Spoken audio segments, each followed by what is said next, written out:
রাধে রাধে বন্ধুরা, home mini blog চ্যানেলে সবাইকে ওয়েলকাম। আশা করছি তোমরা সবাই খুব ভালো আছো। তো আমিও খুব ভালো আছি। তো এখনো পর্যন্ত যারা হোম মিনি ব্লগ চ্যানেলকে সাবস্ক্রাইব করনি, সাবস্ক্রাইব করে পাশে থাকবে এই ধরনের ভিডিও দেখার জন্য।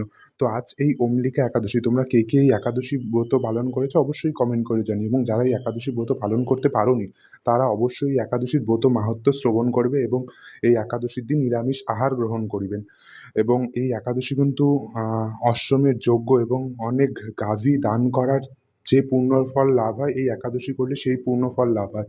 তো এই একাদশীর মেন কারণ হচ্ছে শিব পার্বতী জোড়ায় শিবরাত্রির পরে কৈলাসে গমন করেছিল। তো এর জন্যই একাদশীকে অম্লিকা একাদশী নামে পরিচিত। তো এই একাদশীর অবশ্যই ব্রত মাহাত্ম্য শ্রবণ করবে এবং ভগবানকে সেবা দিয়ে নিজেরাও একাদশীতে যে যে সেবা নেওয়া যায় সে সে সেবা গ্রহণ করবে।